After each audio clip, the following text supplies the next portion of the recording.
Do you think Michael Jackson really was a PDF file? No, not at all. Let me give y'all a little history lesson on Michael Jackson for a second. Michael Jackson, his entire life, all the way up to like 11 years old, bro was carrying the entire family on his back. But he knew in the back of his mind that he couldn't be in the Jackson 5 forever, and that's when he started to branch off. So he created Off the Wall, but only one album later, he created arguably, now fuck that, the best album of all time, Thriller. And it was at that moment that the king of pop was created. But that's when the industry knew that they fucked up. Because instead of doing what every other artist was doing at the time, like buying property, being a property manager, Michael Jackson was looking at the studio heads and was like, yo, low key, I think I could do that. He was thinking that because he was like, yo, I deadass just made a fat bag off of Thriller. So he started buying all the masters to the biggest hits, to the biggest songs, all by the Beatles, under his company at the time, ATV Music. But guess who was watching in the background? Tommy Mottola, the CEO of Sony Music. So at that time, that's when he approached Michael. He told Michael, like, hey, Michael, I think it would be amazing if we changed the game and joined together. So Michael, being new to the business side of music, decided, yeah, fuck it, let's just merge. So in 1995, that's what happened. ATV and Sony came together and made Sony ATV. But they were also supposed to be 50-50 partners. Fast forward, Michael Jackson is making the biggest purchases of the biggest stars like Elvis Presley, Beyonce, Taylor Swift, Eminem, and his 50-50 business partner, Tommy Mottola, starts getting a little bit scared, a little worried. So what did he do? What all great business partners do. He started holding Michael down artistically. No business, no music, no promotional, no nothing. Tommy feared Michael. Michael hated Tommy, but they were still 50-50 partners regardless. So Michael threatened to do the only thing that he possibly could do at the time after being stuck in that contract, which was to say fuck it and sell his 50% share. But he was gonna sell it to a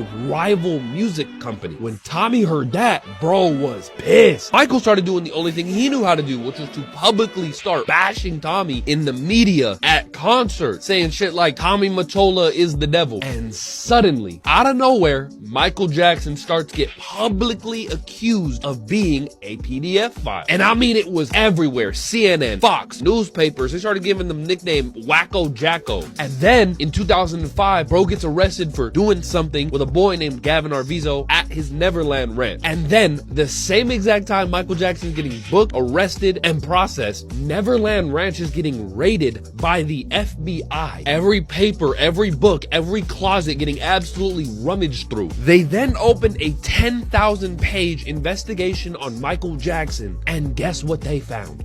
Nothing. 10,000 pages of FBI documents, they find nothing. 10 years of court proceedings, they find nothing. So they did the only thing that they could do, acquit Michael Jackson. He didn't do anything.